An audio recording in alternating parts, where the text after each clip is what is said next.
Hi beautiful people, it's me Lindy. So from this week I am going to do something completely different. I'm going to tell you guys my lockdown story, what happened to me. No, it's not Corona. Corona didn't happen to me. COVID-19 didn't happen to me, not to my family, thank the Lord for that. So yeah, I'm gonna tell a little bit of my testimony. Some of you guys asked me to do it, so I'm gonna start from the beginning and end at the ending. So it's gonna take a couple of videos because I don't want it to be that long. So yeah, go get yourself a cup of coffee, cup of tea, cup of juice, whatever you feel like drinking, and come have a chat with me.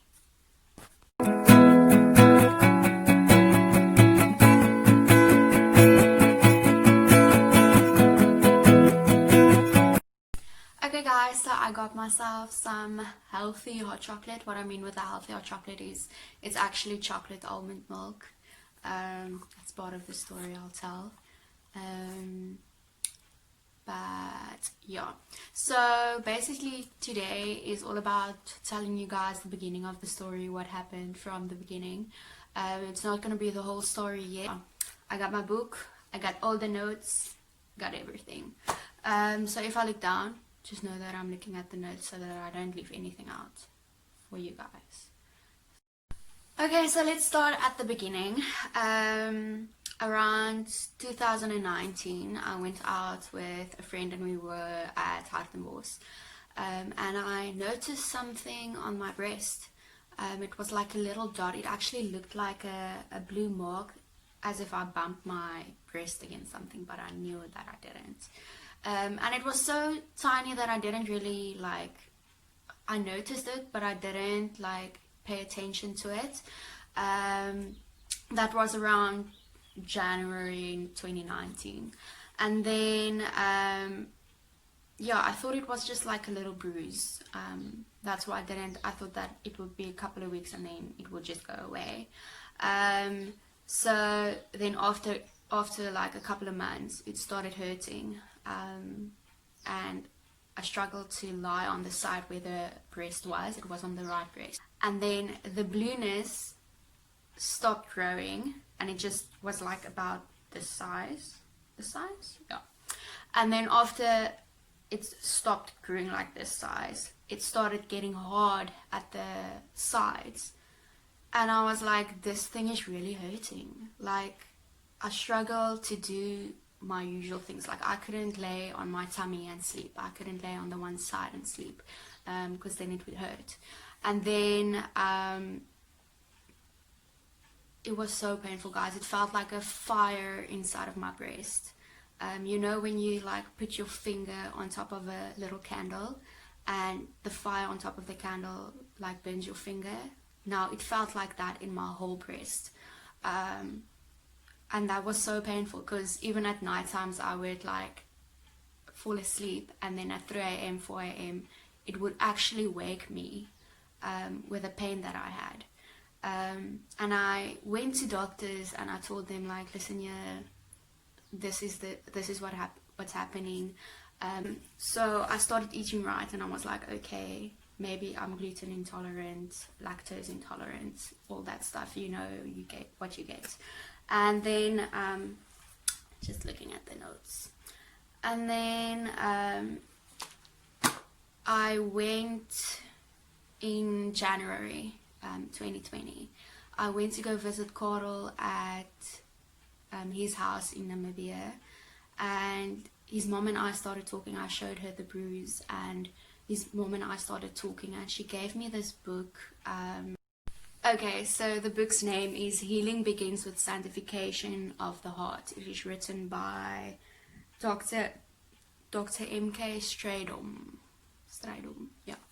Anyway, so I started reading this book, and this book is all about healing and the process of healing. And Karel's mom and I started talking about how she read the book and how she was healed from brain cancer, which was pretty amazing. It's quite a testimony. And at that time I didn't know what was wrong with me. I just had this bruise and it was really hurting me. and the doctors told me it was hormones. So I was like, okay, what to do next? And I started reading this book, and a lot of things started being revealed to me. So I started noticing things in my life that I had to forgive people. And it's not like stuff that happened yesterday. It's stuff that happened when I was like 11, 12 years old, where I had to forgive people who were in my primary school. I had to forgive people who were in high school. And it's not a fact of just telling those people that, listen, yeah, I forgive you. It's a daily process of like, I forgave those people. Lord, forgive me for not forgiving those people for so long. I choose to forgive them. And that was quite a process where I actually wrote down who I had to forgive and laying that before God's feet, and just like repenting before God and being sorry for the fact that I didn't forgive them for so long.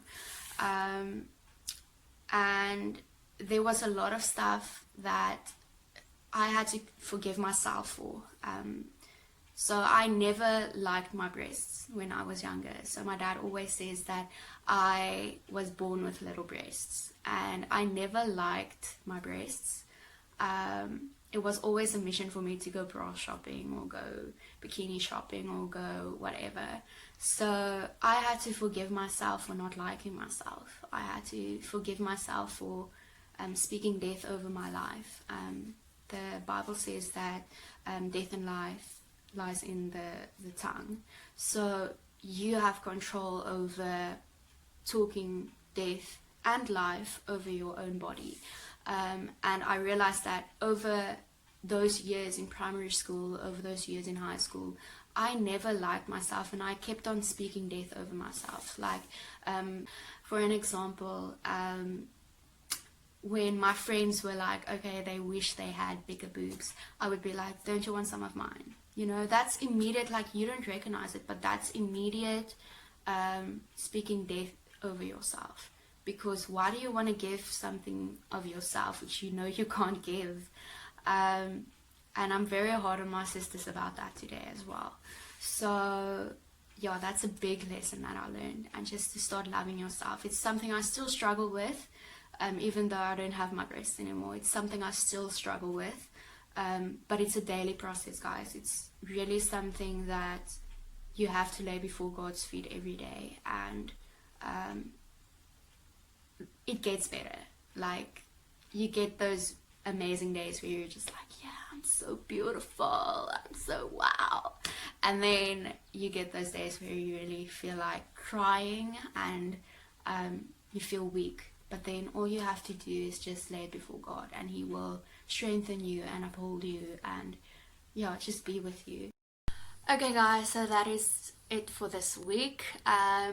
Check out next week for more videos like this, where I will be talking about my story about the lockdown and what happened to me. Next week's video will be a follow-up of this week's video, so check it out, don't miss it, and have a good week, and just be lekker.